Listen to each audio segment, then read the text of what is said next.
I'd say there's something a little ominous about seeing a military-grade helicopter flying without a pilot. This is part of a project from Lockheed Martin's subsidiary Sikorsky and DARPA. Now, if you're not familiar with DARPA, it's a research and development agency for the US Department of Defense. And according to DARPA, this marked the first time a Black Hawk helicopter flew without anyone on board.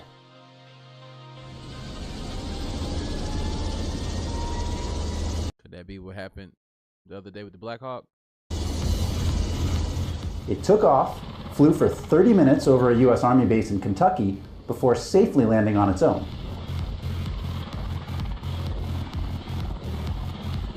So what made this possible? It's called ALIAS, an acronym for Air Crew Labor in Cockpit Automation System. And to find out how it works, I caught up with Sikorsky's Director of Innovations, Igor Cherepinski. The way you sort of program this machine isn't by putting in waypoints like you would with a drone. This isn't fly here, here, here, and there. You're actually explaining a mission. There's a language that was developed where you're telling the aircraft, hey, I have a cargo mission.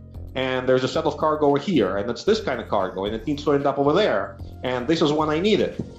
And then the aircraft goes out, figures out what the flight rules are, what the winds are, and shows you a plan to say, hey, here's how I would do this.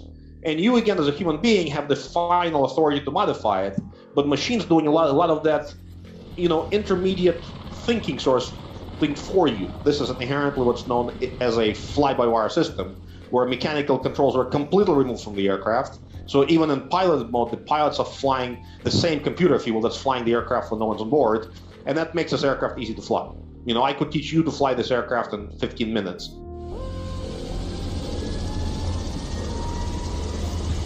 Now, Igor was very clear when I talked to him. This isn't any sort of artificial intelligence. The system relies on cameras, sensors, and algorithms to identify and then avoid obstacles. And this wasn't the first time we've seen ALIAS in action. DARPA demonstrated it last year in a supervised test with a safety pilot on board. Engaging autonomous auto start.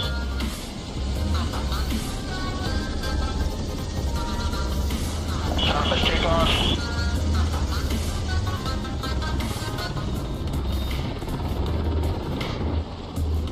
So I had to ask a question that a lot of you are probably thinking. If helicopters can fly their own missions now, are we on a path to making pilots obsolete? Flight collision over river. In the 2008 Simpsons episode, The Springfield Files, Springfield is thrown into chaos when a passenger plane collides mid-air with a military helicopter, resulting in a fiery crash into the town's reservoir. The scene is dramatic and unsettling, with flaming wreckage falling into the water and shocked Springfield residents looking on in horror. Mayor Quimby, in typical fashion, shifts the blame to air traffic controllers for their poor coordination, offering a satirical take on how officials handle disasters. At the time, this storyline was a dark but exaggerated piece of fiction designed to entertain and mock bureaucracy. However, fast forward nearly 2 decades, and this fictional event eerily mirrored a real-life tragedy. In 2025, a devastating mid-air collision between an American Airlines regional passenger jet and a U.S. Army Black Hawk helicopter occurred near Reagan Washington National Airport. The crash resulted in both aircraft plunging into the frigid Potomac River, with no survivors among the 64 people on board the jet or the 3 soldiers in the helicopter. For fans of The Simpsons, the similarity to the 2008 episode was striking and unsettling. The show's fictional reservoir crash bore an uncanny resemblance to the real-life collision, reigniting discussions about the show's seemingly prophetic nature. The Simpsons episode portrays confusion and miscommunication between the aircraft involved, much like initial reports of the 2025 tragedy, which cited standard flight patterns but apparent miscommunication between the helicopter crew and air traffic control. In the fictional storyline, Springfield's residents are left reeling, and Mayor Quimby's deflection of responsibility mirrors the finger-pointing that often happens after real-world disasters. The FAA's diversity push includes focus on hiring people with severe intellectual and psychiatric disabilities.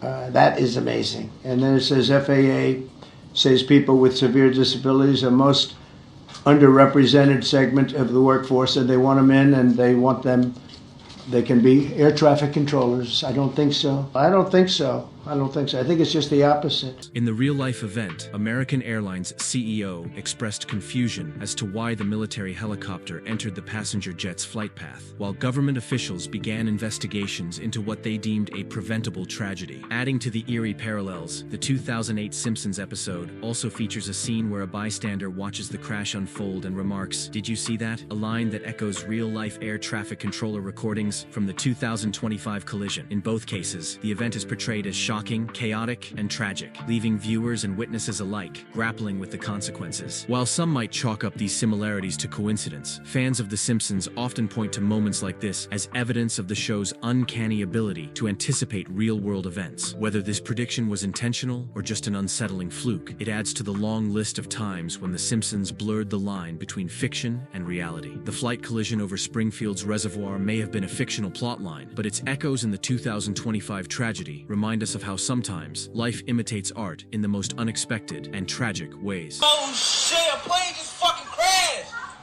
Oh shit! It's really going down in Philadelphia right now, y'all. Look at all these fire trucks and emergency vehicles that we got around, man. People just standing there with their phones. This is crazy. You know, it's one thing for a plane to get hit while it's over water, but street where there's pedestrian. Check this one out. Look at this. Look at this.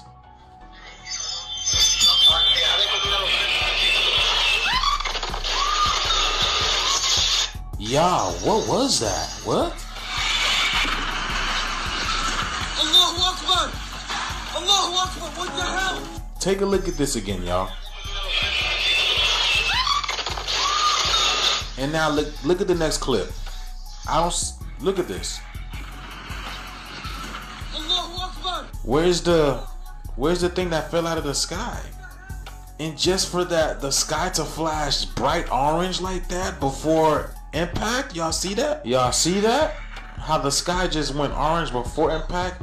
I don't know, y'all. Like I said, man, in these times that we live in, we cannot trust what we see. But if that wasn't a plane, what was that?